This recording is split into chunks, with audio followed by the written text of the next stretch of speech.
Welcome to the chalkboard, my fellow football nerds, for episode number 183 of Chalk Talk. I'm your host, Shane Haff, and you can follow me on Twitter at ShaneHaffNFL.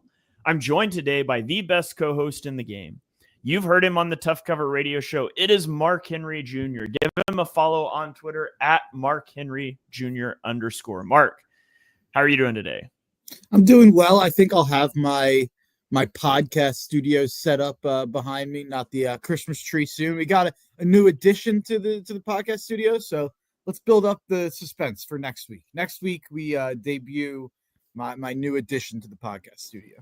All right. Mark putting there's a lot of meaningless games in week 18, but our podcast will not be meaningless. You got to tune in and see Mark's new addition to the podcast studio. I'm on the edge of my seat, more so than I will be for some of the week 18 games. And Mark, as we recap week 17, and apologies to the listeners for missing week 16, it was crazy with all the holiday travel and things. But man, we took 1 week off, and I totally forgot what days the NFL even plays on anymore. There's Wednesday games, Thursday games, Saturday games, like Sunday, Monday. It's crazy. So we're going to try to recap it all. We're going to start, as we always do, with the NFC East, and then we'll go through Sunday, and then we'll backstep through the week to the games that happened several days ago that we'll give our take on, but you guys have already had plenty of time to process those. And so let's dive in the NFC East. And let's start with the New York Giants with the number 1 overall pick on the line. Drew Lock went 17 of 23 for 309 yards and 4 touchdowns. He scrambled for another. His 1.18 EPA per play is the 6th best single game performance of any quarterback since 1999, per Doug Analytics on Twitter. Malik Neighbors had 7 catches for 171 yards and 2 touchdowns in this game as the Giants win 45-33. And with the playoffs on the line, the Colts gave up 45 points to a Giants offense that was averaging 14.4 points per game. So disaster class really for both teams, honestly. This was the Giants' first home win of the season in their last home game, and it cost them number 1 overall. So that's got to sting as Giants fans. I would imagine Giants fans were probably rooting against their team yesterday. I don't know for sure, but they do have Tyrone Tracy and Malik Neighbors became the 3rd NFL rookie duo in NFL history to have 1,000 or more scrimmage yards in the same season. Mark, I'm going to ask you who the other 2 duos are, but I'm going to give you one of them because you'll never get it. So the first one is Abner Haynes and Johnny Robinson in 1960 for the Dallas Texans. Yeah, I said that right. The Dallas Texans. But who is the other rookie duo with 1,000 plus scrimmage yards each? I'm trying to think what running back rookie had a really good year. They played for the Saints. Kamara and Michael Thomas. It's not Kamara and Thomas. I'm not going to get it. Reggie Bush and Marquise Colston. Wow, I would have never gotten that. I remember back when I started doing fantasy stuff, Marquise Colston was like a must-have on your roster every week. Reggie Bush, it's funny, he had such a great college career, but I feel like it almost, I don't think people treat him as a bust in the NFL, but people don't really talk about his NFL career. He had some good years. I always remember later on when he was in Detroit, he was a great fantasy value. He was a 5th, 6th round pick who had years where he performed way better than that. So he had a better career than people remember. Yeah, he only had 2 1,000-yard rushing seasons. One with Miami in 2011, one with Detroit in 2013. But really good receiving. But he had 742 receiving yards his rookie season. That's insane for a rookie. Yeah, he had a couple years around 400, got 1 year over 500. The same year he had 1,000 in Detroit. Yeah, that Detroit year is really what I remember as being. I definitely had him in a big league that year. Yeah. So the Giants ruined their number 1 overall pick. The Colts ruined their playoff shot. Mark, what are your takeaways from this game? Yeah, I mean, the Colts just do this every year where they lose a heartbreaking game that impacts their playoff chances at the end of the year. This seems like the most inexcusable. The Giants, Drew Lock, 309 yards, 4 touchdowns. I think he had one of the best QBR games of the past like 20 years. I think it was like top 5 or something. Like Drew Lock just absolutely lit up the Gus Bradley defense. And Malik Neighbors caused me to lose a fantasy championship. So I'm pretty miserable about that. He absolutely killed me in a fantasy championship. 7 catches for 171 yards and 2 touchdowns. I had the Colts defense. They gave me negative points. I thought the Colts would show up and the Giants would stink it up like they have for however many months in a row now. Shocking, truly shocking stuff to see the Colts give up when they still had a path to the playoffs. Yeah. All right. Well, let's keep rolling. Let's go to an overtime game in the division. The Atlanta Falcons losing to the Washington Commanders 24-30. And Jaden Daniels turned in another electric performance. He threw for 227 yards and 3 touchdowns. He did throw an interception, and he rushed for 127 yards on a season-high 16 carries. He passed RG3's rookie rushing record of 815 yards. He also has 31 total touchdowns. He's only the 4th rookie quarterback in NFL history to have 30 or more touchdowns. Mark, let's play the guessing game again. The other 3, any guesses? What was the stat again? Rookie quarterback with 30 or more total touchdowns. Andrew Luck. Andrew Luck was not one. RG3. Nope. Man, Justin Herbert. Herbert's one. He had 36. He's in first. The other mobile guys. Mobile guys. I don't know. Give me one. Cam Newton. Yeah, that makes sense. Give me the other. Give me Russell Wilson. I wouldn't have got Russ. I could have got Cam. I should have given you Russ and not Cam. Cam's probably the easier one there. Yeah, I wouldn't. I kind of forgot how good Russ was right away. But yeah, no, I'm shocked RG3 didn't make the list. Yeah. I'm going to have to look his up in a minute. But the story of this game really for me, though, isn't Jaden Daniels. It's Raheem Morris's time management. He committed crimes against humanity with his clock management. So, and it was at the end of both halves. So he had the ball before half at the 36-yard line, 46 seconds left in all 3 timeouts. They completed a pass to the 23 and did not call a timeout. 3 timeouts left, and they let the clock run from 38 seconds to 20 seconds before the snap. And then you walk out at the end of the game. They got the ball at the 19-yard line with 40 seconds and 2 timeouts in a tie game. You just need a field goal. They completed a pass to the 45-yard line and did not take a timeout and let the clock run from 32 seconds to 17 seconds. Like, I don't know if he thinks you can exchange timeouts for points at the end of regulation. I have no idea. I don't understand how we're in 2024, about to be 2025, and there's still NFL head coaches that don't know how to manage a clock. Like, I said this before, just get a Madden player to sit in a booth. He'll do it for free tickets to talk into your ear and say, hey, take a timeout here, coach. Like, if you don't want to think about that, seriously hire some nerd from Harvard to do analytics and just have him in your ear telling you when to call timeouts. It's absurd. It cost Atlanta likely this game, because they end up losing in overtime, and they have now lost control of their fate. They need a Tampa Bay loss versus New Orleans and a win against Carolina next week to get into the playoffs. So it probably costs them the postseason. Everything about this game is pure nightmare fuel to the Philadelphia Eagles, and it has made the path the absolute worst possible case scenario in the history of a 2 seed of any major sport, in my opinion. I think it's an absolute disaster. I think the Green Bay Packers are going to be the best 7 seed in the history of sports. They're top 5 in DVOA. They're 5th in point differential. I think I saw their top 5 in EPA. I understand that they're 0-5 against playoff teams, but I would have much rather played the Washington Commanders in the first round than the Green Bay Packers. But Washington winning that game, Green Bay losing that game, so many things. Washington winning on a Hail Mary, Green Bay losing, even to us. If we let Green Bay win that game earlier in the year, we probably still win the division. We're probably still the 2 seed, but they would be the 6 seed or even the 5 seed.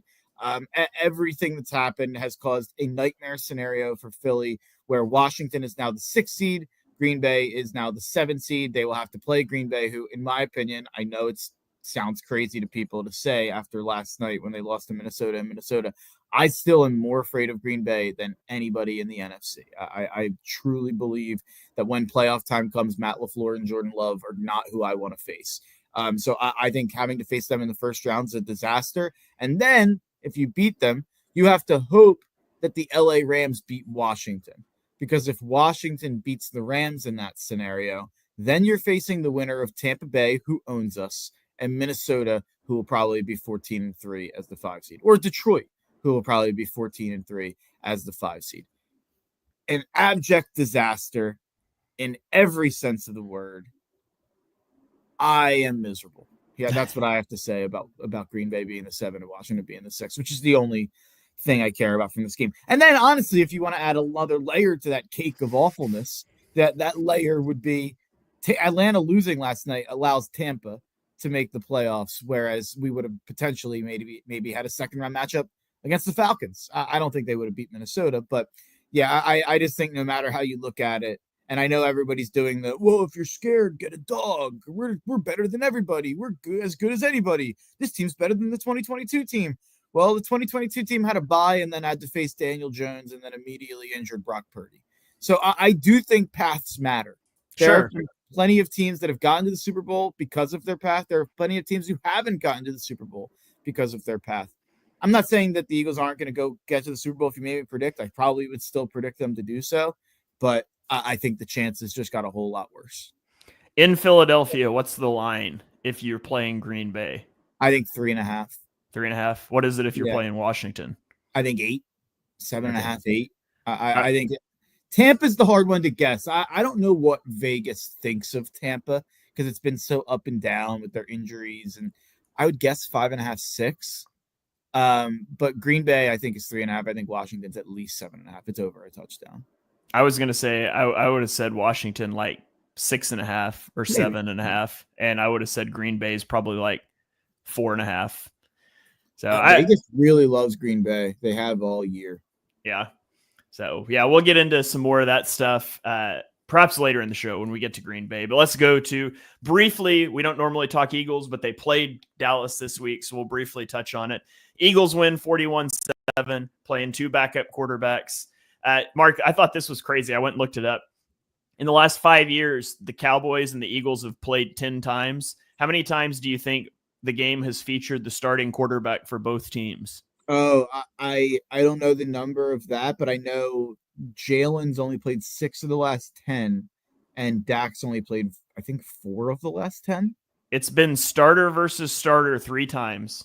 Yeah. It's been Cowboys starter versus Eagles backup 3 times. Eagles starter versus Cowboys backup 3 times, and then yesterday was 2 backups for the first time. So it's kind of crazy that we haven't. This game is cursed in terms of quarterback play, but the Eagles win.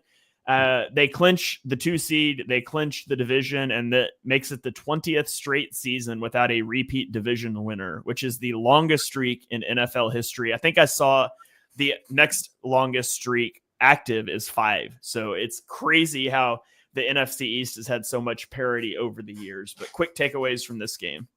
Yeah, it's I was pretty worried about this game, which was dumb. Dallas without CeeDee Lamb, it's a completely different team. But the Eagles just forced turnover after turnover after turnover, it felt like. And obviously they made enough happen on offense. Saquon, 31 carries for 170, 167. But the Dallas, does this change the Mike McCarthy conversation at all? It seemed like we were heading towards a spot where that conversation was over and Mike McCarthy was coming back. This Jerry Jones getting taunted by Eagles fans about how they love the job he's doing and then having to sit there as the Eagles beat us 41-7. Does that change his mind at all, or is he just on another planet and is unaware of reality? I thought the best part of this kind of late season surge for Dallas was that they were keeping McCarthy. My only concern is we might have blew them out so much last night they have to change that course of action. Yeah, I don't think they do. I mean, I don't think you probably change the plan based on that. I certainly hope they do. I would love to see Mike McCarthy back for another season in Dallas. Yeah, that's where I'm at too. And I think we will. I think they probably won't fire him. Yeah. All right, let's get into the Sunday slate. Real quick, I did forget to mention on the Giants game, they lost their number 1 pick. I can't believe I didn't mention that as like my main takeaway, but they're now the number 4 pick as opposed to the number 1 pick. The quarterbacks, Shador and Ward, probably the only first round guys. They'll probably go top 2. Maybe there'll be some trading to get up to that top 2. So the Giants will probably now have to give up assets to go and take a quarterback who I don't think either of which are really worth taking in the top 2, letting alone trade up assets to give up to get to the top 2. So Giants gonna giant. Yeah, the only thing that would make me happier than the Giants drafting Shador Sanders or Cam Ward is them trading up to do so. Yeah, I agree. So by the way, I just looked it up because I forgot to earlier, but RG3 had 27 touchdowns his rookie season. Yeah, and touchdowns are probably up just in general. Points are up from that era. That's a little bit earlier than the other guys we mentioned. I guess Cam and Russ probably weren't too far after, but yeah. Okay, let's get into the Sunday slate. The Jets travel to Buffalo and get blown out 40-14. Josh Allen threw for 2 touchdowns. He ran for another as the Bills locked up the 2 seed. This game was close in the first half. It was 12-0 at halftime before it got out of hand. Aaron Rodgers was awful in this game. Went 12 of 18 for 112 yards with 2 interceptions, 4 sacks, and a 1.2 QBR. My favorite thing is he was even flagged for an unnecessary roughness after an interception. Your guy, Gregory Rousseau, was awesome. He had a 4th down stop. He had a half a sack. He tipped a ball that led to an interception. Josh Allen's rushing touchdown gave him 65 total in his career, which ties Thurman Thomas for the most in Bills history. Thoughts on this game? Yeah, I was just looking up Gregory Rousseau to see how many sacks he has on the year. 8. I've seen a lot of talk about how impactful he's been in the running and passing game. But yeah, you mentioned how bad Aaron Rodgers was. He put up a 1.2 QBR in that game, which is the lowest QBR game since Davis Mills. He put up 0.8 in 2021. And another interesting stat, Week 17 has produced both the highest QBR game, Lamar Jackson at 99.8, and lowest QBR game, Aaron Rodgers 1.2 of the last 3 years. Yeah, great stuff there from Aaron Rodgers. You love to see it. And go ahead. Florio put out an article today saying that the Eagles should try to hire McCarthy if Dallas fires him. I have a take about this. I think Pro Football Talk, once upon a time, was a very useful blog, very useful website. Mike Florio, I think at one time probably had some sources. I think Mike Florio has really jumped the shark. If you look at his Twitter and him getting in arguments about his articles and defending his reporting, and then Schefter came out and really, really dropped the bomb on him. I'm not sure if you saw that, but I did not. Over the weekend, Florio put out an article about how badly Pete Carroll wants the Bears job and how he thinks Pete Carroll will get a lot of interest from NFL teams looking for a head coach. And Schefter replied, I forget the exact reply, but none of what you have written here is fact. It is all false. Like, I wish you good day or something, like very just like, you suck at your job. Stop reporting fake news. Like it was really crazy. But yeah, I think you could probably just not take Mike Florio seriously. Yeah. All right, let's keep rolling on to the Las Vegas Raiders at the New Orleans Saints. The Raiders win 25-10. Brock Bowers had 7 catches for 77 yards as he rewrote the record books. He broke Mike Ditka's rookie tight end record, going from 1,076, the old record, to 1,144.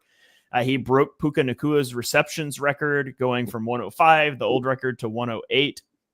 And he still has a game left to improve on those records and potentially put them out of reach for a long time, especially for a tight end. Spencer Rattler on the Saints side had a good first half. He went 11 of 13 for 146 yards and a touchdown, no sacks. But in the second half, he fell apart. He went 9 of 23 for 72 yards, 2 interceptions, and 3 sacks. Now, it's worth mentioning he got no help. He was the team's leading rusher with only 46 yards, but New Orleans is in a bad spot. It's not like the Raiders are in a great spot, but the Raiders take this one. Yeah, I mean, they've won 2 games in a row here. Took themselves from the number 1 pick to now.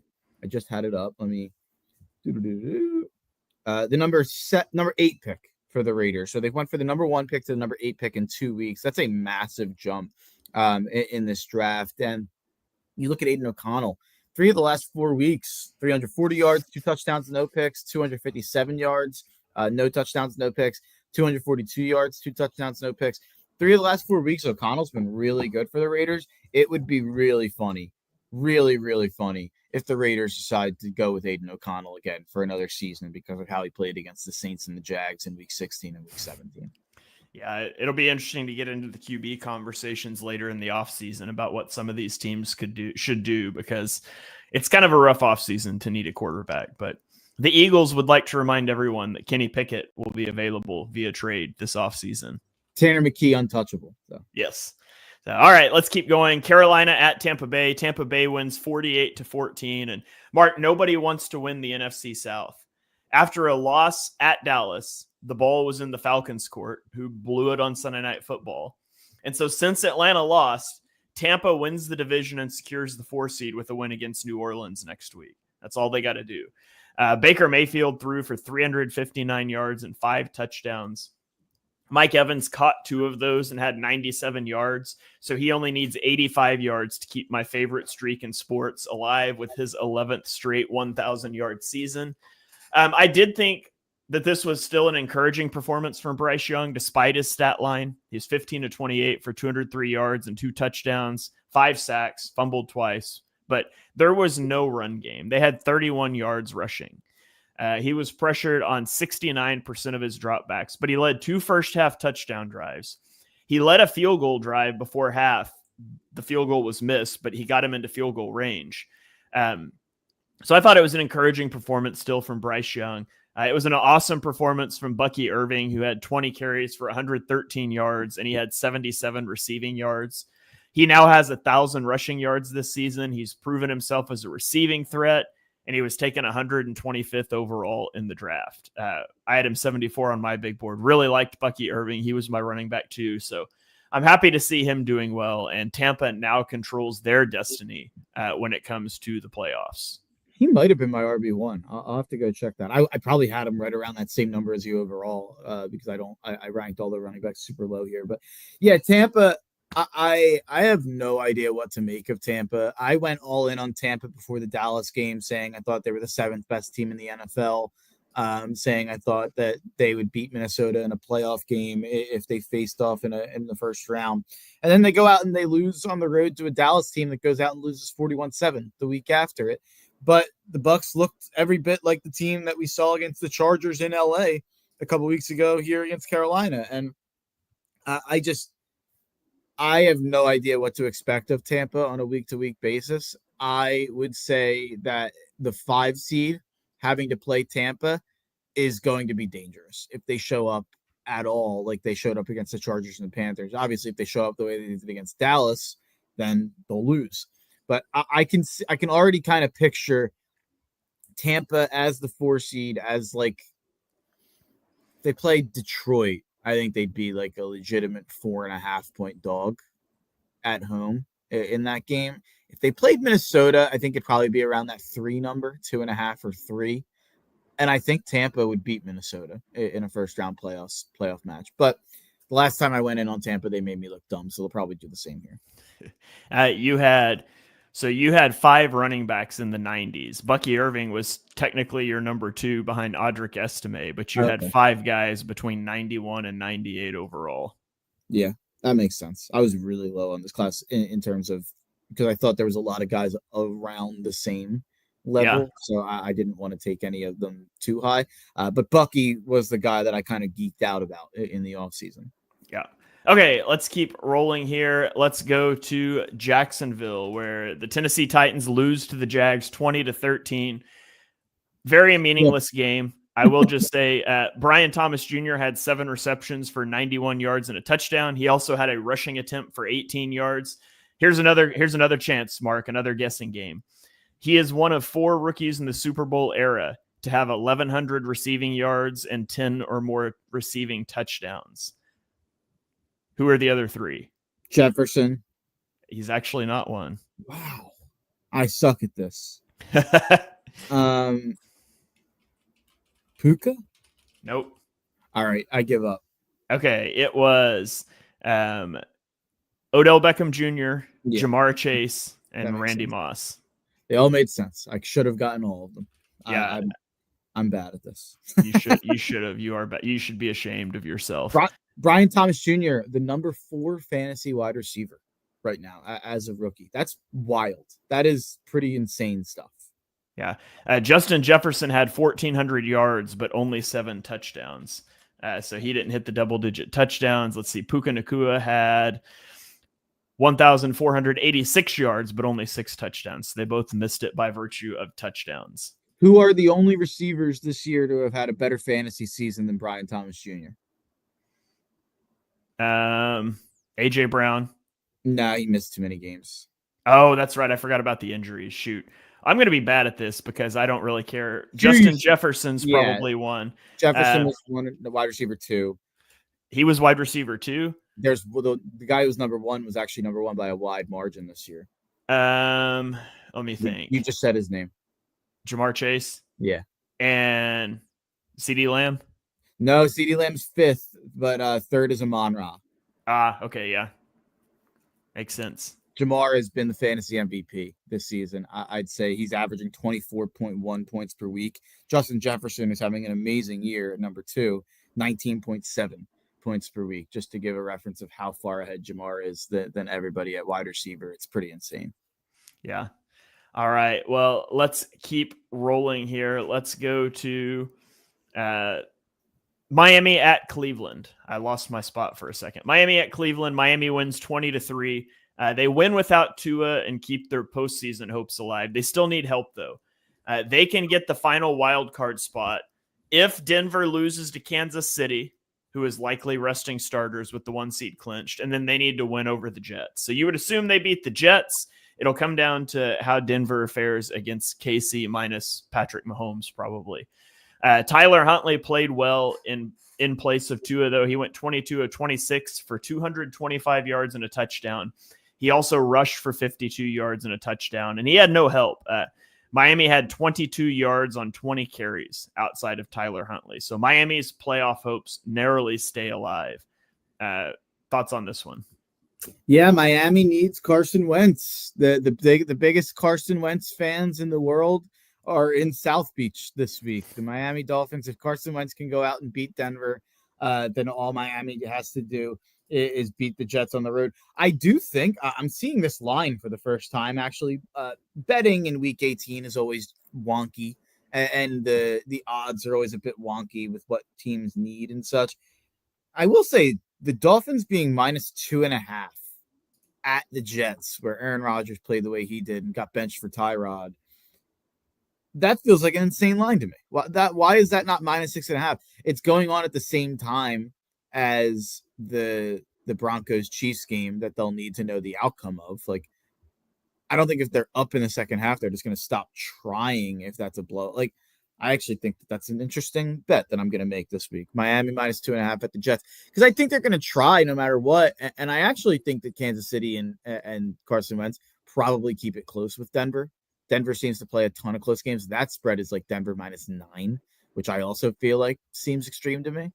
But yeah, just a little kind of Week 18 betting primer there. Yeah. All right. Well, let's get to the game that crushed the Eagles' hopes for a 1 seed, and likely gets the Eagles Green Bay in Week 1 of the playoffs. Like you mentioned earlier, Green Bay loses to Minnesota 25-27. And Sam Darnold sliced through this Packers defense. He threw for 377 yards and 3 touchdowns with only 1 interception. And he wasn't just a Justin Jefferson merchant. 4 other players had at least 4 receptions in this one. Now, Green Bay did make it look interesting late. They scored back-to-back touchdowns to pull it to a 2-point game with 2:18 left. But Darnold completed 3 passes on the final drive versus only 1 run play to move the chains twice and end the game. Jordan Love didn't fare so well in this game. He only threw for 45 yards in the first half. He did start to figure out how to handle Brian Flores' exotic pressure looks late, but it was too late. So Minnesota will play Detroit next week at Detroit. And with a win, they get the 1 seed. They win the division. With a loss, they would drop all the way to the 5 seed. So that's going to be a huge game on Sunday Night Football next week. Minnesota at Detroit. And actually, their result makes Detroit's game tonight against the 49ers meaningless. And I would assume Dan Campbell will not. Dan Campbell's too much of a tough guy mentality to like consider pulling guys out. But it might be the smart move, especially for a team that's so injured already. Yeah, I would say don't watch the game tonight. Like, it has absolutely no impact on anything. Hang out with your friends, hang out with your family, go watch a college basketball game, go to an NBA game. I don't know. Don't do anything but watch the Lions 49ers tonight. It's a meaningless game. But yeah, this is like I said earlier, just a supremely disappointing outcome. I get it. Everybody's going to pile on the Packers. I'm seeing all of Eagles Twitter be like, see, you shouldn't be afraid of the Packers. And I get it that they've went 0-5 in their 5 big games. I choose to be a little bit more positive on the fact that they went 11-0 in the other 11 games. They've beaten the Rams, they've beaten the Texans, they've beaten a couple other decent teams. And also, if you dive into those 5 playoff losses, 3 were in September, 5 playoff team losses to the 3 top teams in the NFC. 3 were in September. 1 was in Brazil. 1 was Jordan Love rushing back from an injury so he could play a division rival. And then 1 was this game where, just to be honest, the Vikings had a lot more to play for in this game than the Packers did. And I'm not saying that excuses everything, but I do think that there's a difference of motivation when one team's playing for the difference of being the 6 or the 7 seed, and one team is playing to keep their hopes alive of winning the division and be the 1 seed in the entire conference and retain home field advantage. So if it's Minnesota, Green Bay again in the playoffs, down the line, if that were to happen, I think it would be a very similar spread where it's about a pick 'em. And I think Green Bay would win the game. I really do. Once playoff time comes, I think Matt LaFleur and Jordan Love kind of, you look at the Vikings, they're 9-1 in 1-score games. And I know Green Bay maybe made this a 1-score game late, so maybe you should take that out. It should really be 8-1.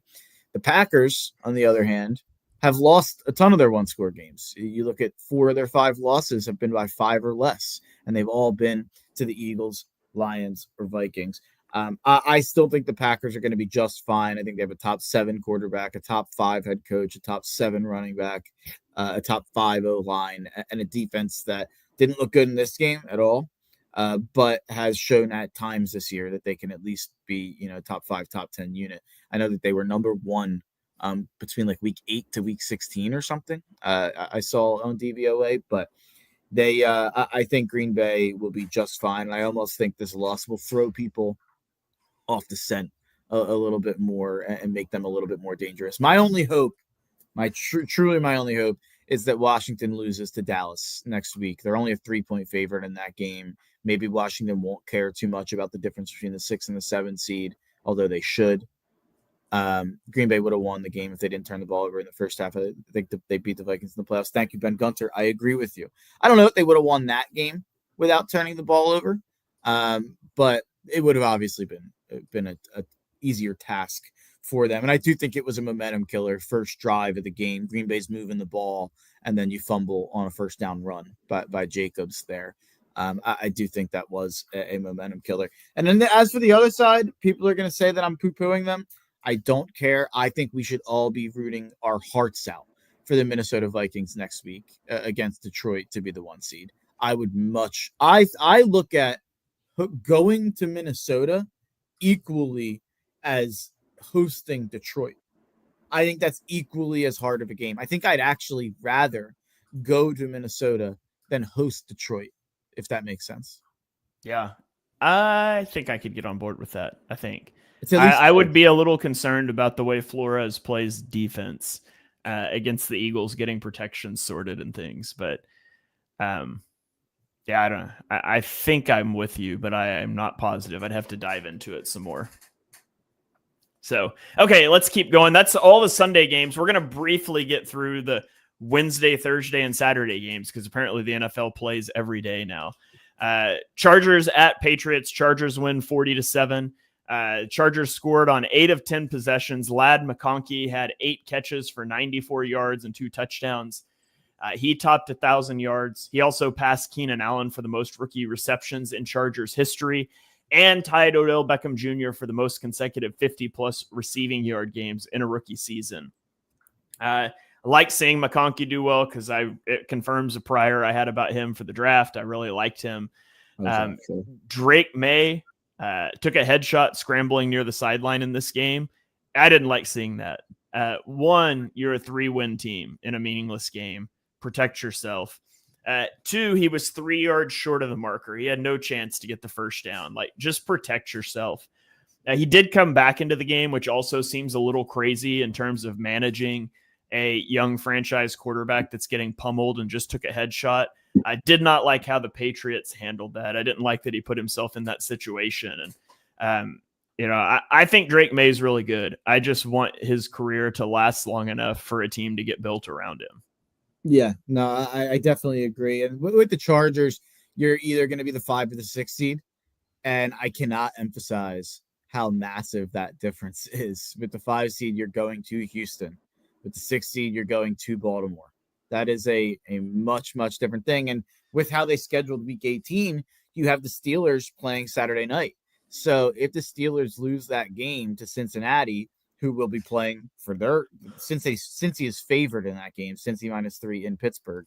Cincy will be playing for their playoff lives since Denver plays the next day. But if Pittsburgh loses that game, if you're the Chargers, I think you have to go balls to the wall and play all your guys against the Raiders to get the 5 seed, right? Yeah, absolutely. I mean, you're probably looking at like a 10-point swing in the line if you're playing Houston versus playing Baltimore. You would be favored against Houston. You would be an underdog against Baltimore. So you definitely go try to win that game, in my opinion. And then if you're Pittsburgh, I also think you should be trying to win that game on Saturday night for sure. Yeah. So good Saturday night game this week, hopefully. So yeah, for sure. Okay, let's keep going here. Let's go Denver at Cincinnati. Cincinnati wins in overtime 30-24, and this was a T. Higgins game. He had 11 catches for 131 yards and 3 touchdowns. Jamar Chase also had 9 for 102, and Mike Gesicki had 10 for 86. Joe Burrow was sacked 7 times, but he also threw for 412 yards and 3 touchdowns. And the Bengals took the lead with 1:29 left in the game. Denver answered with a 7-play, 70-yard drive with only 1 timeout to tie the game on a 4th and 1, 25-yard touchdown pass. 4 possessions in overtime featured a missed field goal from Cincinnati, 2 3-and-outs from Denver before a Cincinnati touchdown finally ended the game. And so Denver needs to beat Kansas City in Week 18 to get the final wild card spot. Kansas City has already secured the 1 seed. It's been reported they will rest starters, which I'm sure they will. If Denver loses, Miami beating the Jets would give them that spot. If both teams lose, then Cincinnati would be in if they beat Pittsburgh. And then if all 3 teams lose, Denver is in again. So Denver is the likely team. There's a lot of dominoes that have to fall for Cincy to get in. I'll be pulling for Cincinnati to get in, though. Yeah, and you look at the parlay of what it would take for Bengals to get in. I'm sure a lot of Bengals fans will be putting this in. I think gambling's legal in Ohio. So plus 1790 would be what that comes out to for the Bengals money line at the Steelers, Jets money line against the Dolphins, and then the Chiefs money line at the Broncos. And I will just say the NFL wants that. The NFL would kill for Josh Allen, Joe Burrow. In the first round. So if that Dolphins-Jets game or that Chiefs-Broncos game is close, I would watch for some funny business there, potentially. All right, let's go Arizona at Los Angeles. The Rams win 13-9, and the Rams defense is playing well, and they have a lot of young pieces. Braden Fisk had his 3rd career multi-sack game. Again, he's a rookie defensive tackle. Jared Verse had a 4th down stop and 7 pressures. 4 of them were quick pressures under 2.5 seconds. Safety Cameron Kinchins picked off Kyler Murray late in the game.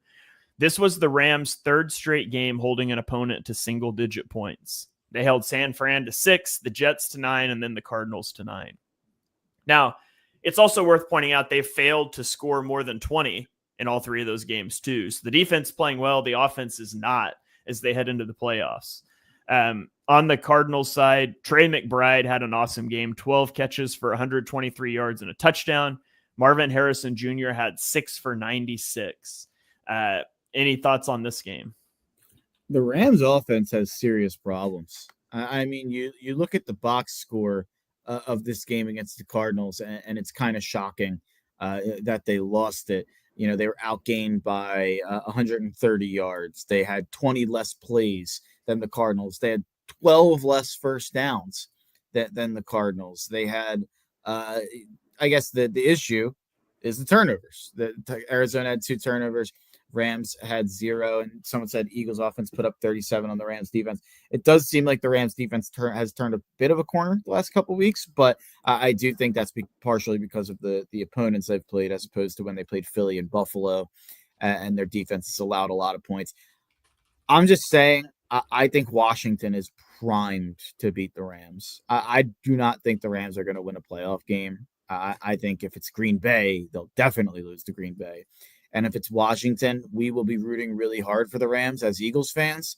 But I really do think Washington's a better team right now overall than LA, which stinks. Yeah. Okay, let's go to Thursday night football where Seattle beat Chicago 6-3. And honestly, with all the Wednesday games and Christmas, I forgot this game was on and I have nothing to say about it. Do you? 6-3. Here's what I'll say. Everyone loves to tweet about and get mad about 6-3 games and low scoring games, especially when they're in prime time. In my opinion, if a football game ends and one team has a chance, or a football game is ending, I should say, and one team has the ball with a chance to tie or win, I don't think the game was that bad. Is that a hot take? Is that a bad take? I mean, it can be an exciting end and still have been a sloppy, boring game. That's fair. But I think like a football game that ends with one team with a chance to tie or win is more entertaining than like 99% of pieces of entertainment out there. Yeah. And that's fair.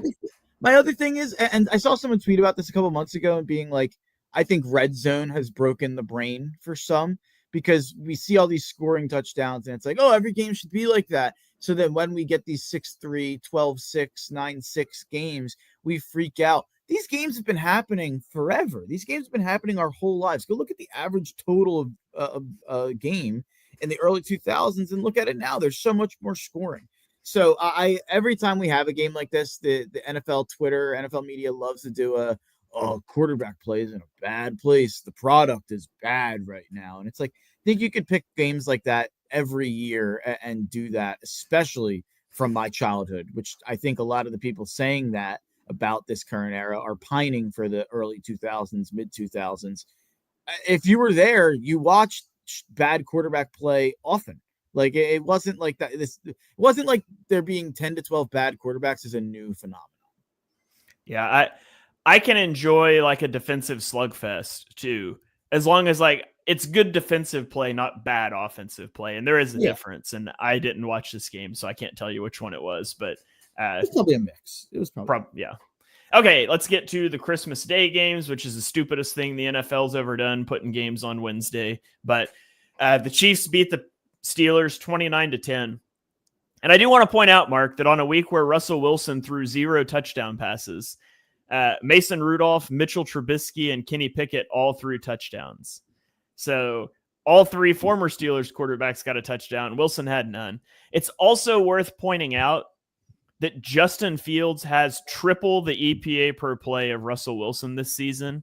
He has a higher success rate, and Wilson has led the Steelers to 3 straight losses against playoff teams where he's thrown for an average of 177 yards per game. In fact, if you remove the Bengals game, which was a shootout, he has thrown for only 196 yards per game over the last 7 weeks, Bengals game excluded. The Steelers have lost 3 straight. I said at the time I didn't like the switch from Justin Fields to Russell Wilson. That kind of looked like a bad take for a while. It looks like a good take again. I agree. Awesome. I thought we might have to argue about it. Actually, I'd take that back. I knew you would agree with that. But Pittsburgh has to beat Cincinnati and hope Baltimore loses to Cleveland to be able to win their division. Otherwise, they're going to be in the wild card. And on the Chiefs side, they clinch the 1 seed. They're heating up on both sides of the ball as they push into the postseason with the bye. And then it feels like we do this at the end of every year. We have got to do record watch, but Kelsey became the 3rd tight end to reach 1,000 career catches. He also caught his 77th touchdown, which makes him the Chiefs franchise leader for receiving touchdowns. Your thoughts on this game? think the Chiefs are looking like the team people wanted them to look like. The offense looks a lot more capable. The defense is not giving up any Aiden O'Connell type games anymore. They look like the best team in football quite clearly to me, and the team that I think is going to win the Super Bowl, unfortunately. But yeah, as for the other side of the ball with Pittsburgh, Justin Fields 4-2, Russell Wilson 6-4. That's simple. Yeah. So okay, let's get into the last game. Baltimore at Houston. Baltimore wins 31-2. They handle Houston easily. The Texans stink.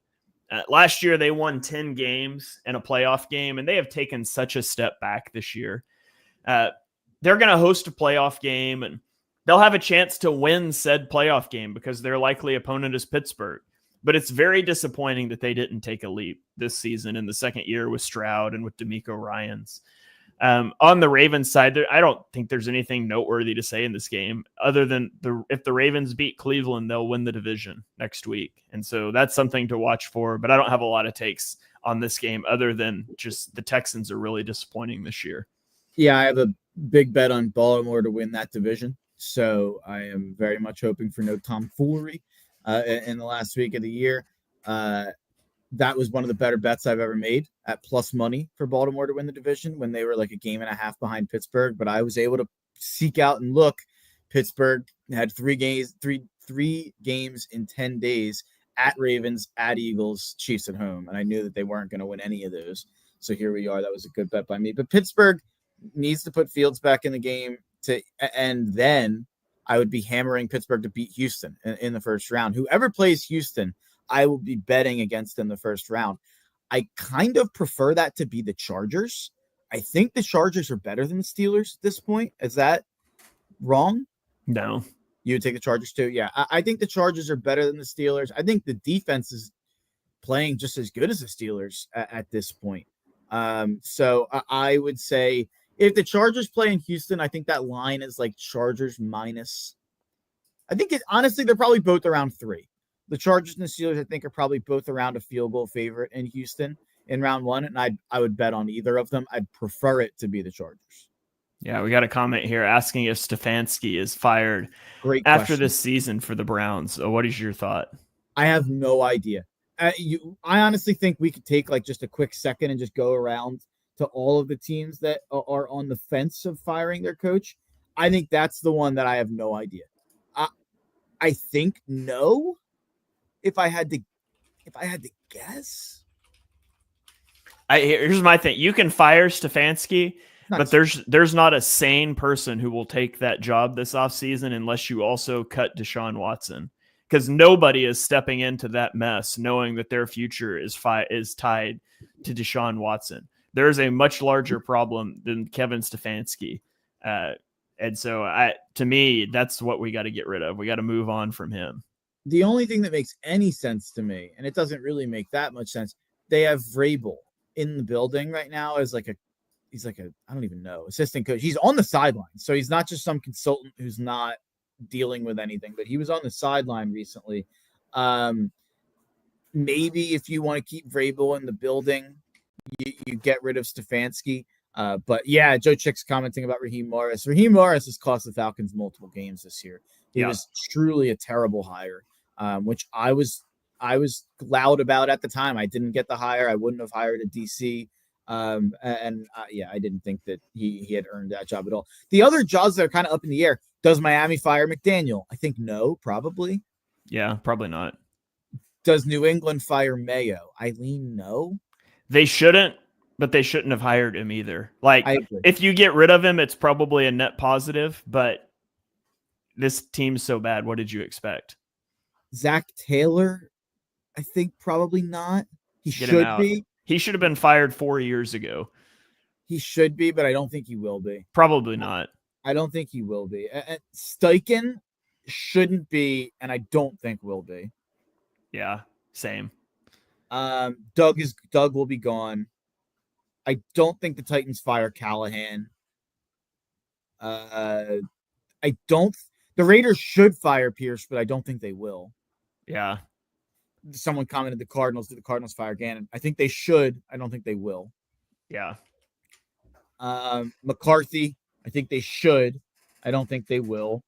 Dable is the opposite. I think they shouldn't, but I think they're going to. I think they're going to fire him, but I don't think they should. Yeah, I wouldn't fire Dable. And I'm trying to think, is there anyone else? No, I think that finishes the list. Yeah, San Fran's not going to get rid of Shanahan. So yeah, that's the list. I actually think it's not going to be quite as many jobs as people are expecting. Yeah, well, we'll be back next week to recap that because we'll have Black Monday.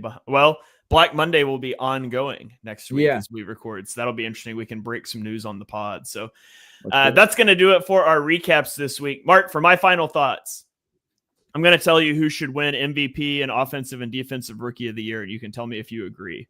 All right. MVP should go to Lamar Jackson. Josh Allen's going to win it. Lamar's thrown for 220 more yards, 11 more touchdowns, and 2 less interceptions. Lamar has rushed for 320 more yards. Overall, he has 3 more touchdowns than Josh Allen because Josh Allen has the receiving touchdowns. Also, 6 of Josh Allen's touchdowns have come via QB sneak. And so if you want to discount those, do so if you would like. But Lamar Jackson has outplayed Josh Allen this year. He should be the MVP. I know you agree with that one. Absolutely. It's an outrage that he's not. Okay. Brock Bowers should win Offensive Rookie of the Year. No disrespect to Jaden Daniels. He's been awesome. But Brock Bowers is 6th in the NFL in receiving yards as a rookie tight end with no quarterback. He's first among tight ends. Like, how often does somebody come in and legitimately be the best player at their position as a rookie? Jaden Daniels has been great. He's not the best quarterback in the NFL. No. What Daniels has done is amazing, but 3 other quarterbacks have done it, 30-plus touchdowns. No tight end has ever done what Brock Bowers has done. He would get my vote for Offensive Rookie of the Year if I had a vote to cast. I agree. I'm not as passionate as I was. I think I talked about this like a month or two ago on this show. Jaden has been really good these last couple of weeks, but I would give it to Bowers if I was voting. Yeah. Okay. So we're 2 for 2. This one you might not like. Jared Verse should win Defensive Rookie of the Year. I would have leaned Quinyon a few weeks ago. Quinyon's had a rough couple of weeks. And I feel like if you're going to have no interceptions as a rookie defensive back, you've also got to have like the no touchdowns allowed thing. And he's allowed 1 each of the last 2 weeks. Meanwhile, Jared Verse has continued piling up pressures. He trails only Myles Garrett, Jonathan Grenard, and Trey Hendrickson for pressures this season. So unfortunately, and this is also, you should just notice, people, I'm not being an Eagles homer here, not giving it to Jaden Daniels, because I also wouldn't give it to Quinyon. I would vote for Jared Verse. Yeah, I don't have a problem with it's like 50-50 to me. But you're right. Quinyon hasn't been quite as good the last couple of weeks. So probably should go to Verse. I think it will. Like almost unanimously go to Verse. Couple comments here. Joe Chick said over under 5.5 opening head coaching spots. I counted 4 definite ones, and then I'm struggling to kind of figure out the other ones here. So that's probably a good over under. I'll go over just because I feel like we always end up with more than we. There's always a surprise firing or two. Yeah, maybe that's Zach Taylor. I don't know if that's that big of a surprise, but yeah, I'll go over. I think it's 6 or 7. It's somewhere between 5 or 7, but I'll say it's 6. I'll say 6 open head coaching spots. And then Anthony commented Saquon MVP. Anthony, I love you. You're a favorite listener here, maybe. But that's designed to anger me. Saquon had like 25 carries for 45 yards to close out that Washington game. He's the 4th most valuable player on our own offense, but that's a whole other conversation. All right. Before Anthony and Mark get into a fight here. I love you, Anthony. You're the man.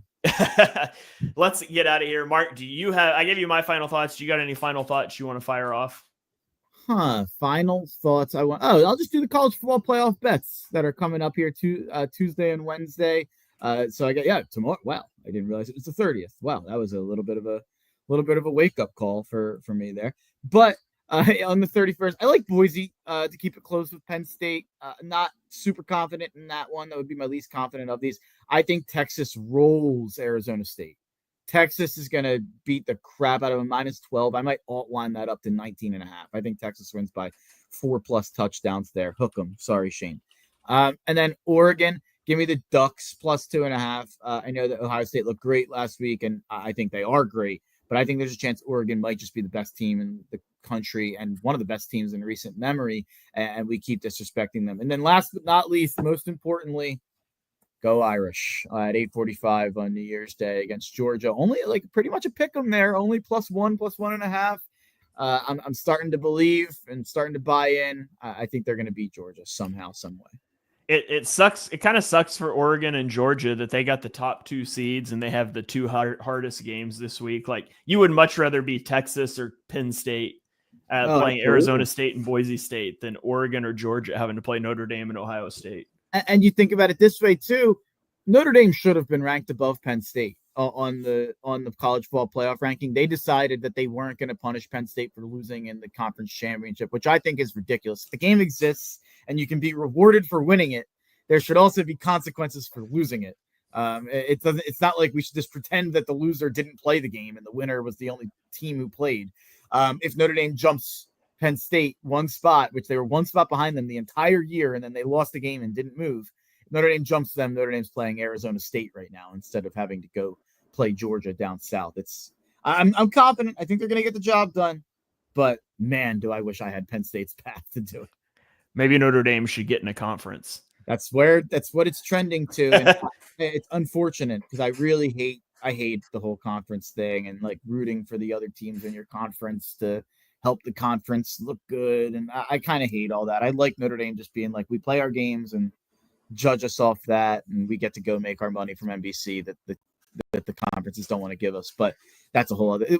We got screwed in the playoff rankings so much that I'm at the point where just go join the ACC. Yeah. All right. Well, that's going to do it. Thank you guys for joining us for episode number 183 of Chalk Talk.